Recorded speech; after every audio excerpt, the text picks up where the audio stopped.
കോട്ടയത്തെ ഒരു കോടീശ്വര കുടുംബം. ആ വീട്ടിലെ ഏക മകൻ ഗൗതം.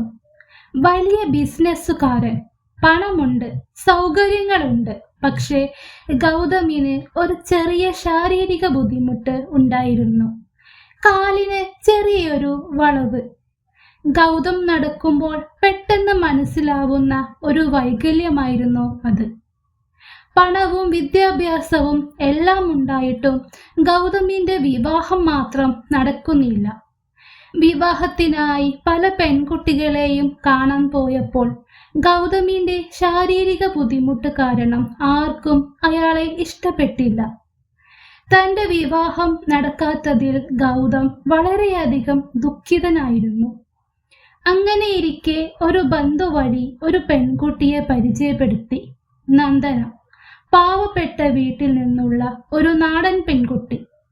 അച്ഛനില്ല, അമ്മയും ഒരു സഹോദരനും മാത്രം. ജീവിതം മുന്നോട്ട് കൊണ്ടുപോകാൻ കഷ്ടപ്പെടുന്ന ഒരു പെൺകുട്ടി. നന്ദന ഗൗതമിന്റെ ബുദ്ധിമുട്ട് കണ്ടപ്പോൾ ഒന്നും പറഞ്ഞില്ല. അവളുടെ കണ്ണിലെ ചെറിയ കരുണ ഗൗതമിനെ സ്പർശിച്ചു.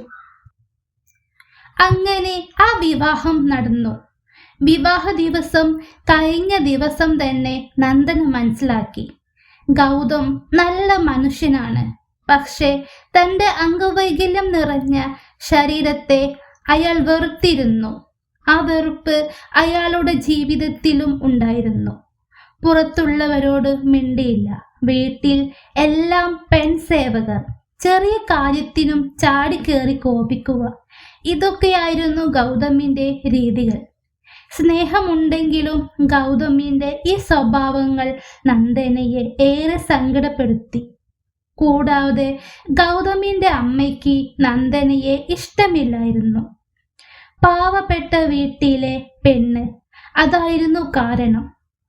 പകലുകളിൽ ഗൗതം എല്ലാവരോടും എല്ലാത്തിനും ദേഷ്യം പിടിക്കുകയും ഒച്ചയിടുകയും ചെയ്യുമായിരുന്നെങ്കിലും രാത്രി റൂമിലെത്തിയാൽ ആളാകെ മാറും.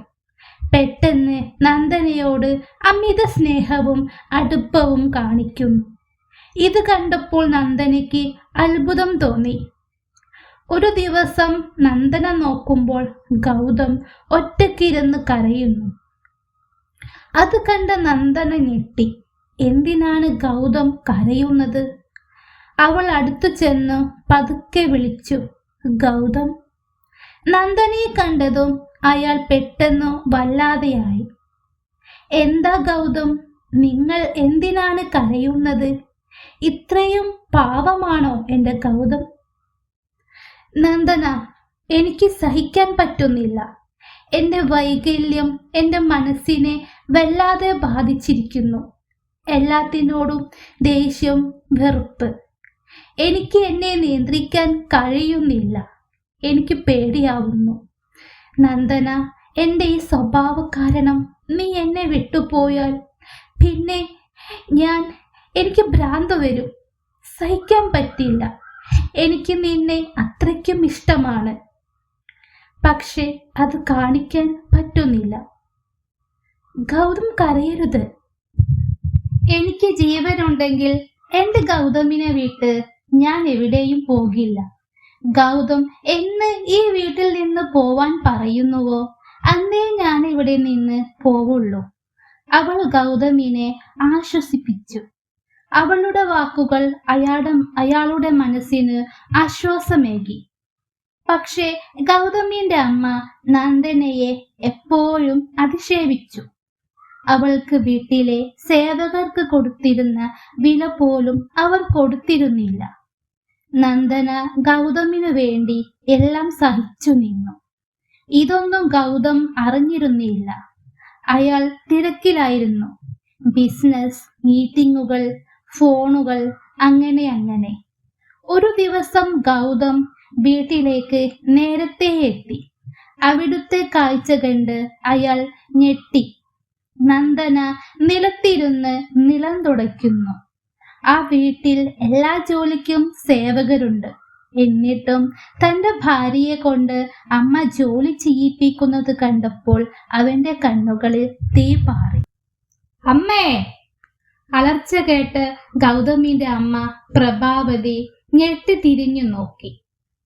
അവൻ നന്ദനയുടെ അടുത്തെത്തി. നീ എന്തിനാണ് ഇതൊക്കെ ചെയ്യുന്നത്? നീ ഇവിടുത്തെ വേലക്കാരിയല്ല, എന്റെ ഭാര്യയാണ്, ഈ വീടിന്റെ ദേവതയാണ്. അവന്റെ വാക്കുകൾ പ്രഭാവതിയെ നടുക്കി. അമ്മേ, നന്ദനയെ കൊണ്ട് എന്തിനാണ് ഇതൊക്കെ ചെയ്യിപ്പിക്കുന്നത്? ഇവിടുത്തെ ജോലിക്കാർക്ക് ഇവിടെ പിന്നെ എന്താണ് ജോലി? മകന്റെ ചോദ്യത്തിന് ഉത്തരം പറയാൻ കഴിയാതെ പ്രഭാവതി അമ്മ നിന്നു പരുങ്ങി. നന്ദന, റൂമിലേക്ക് വരൂ.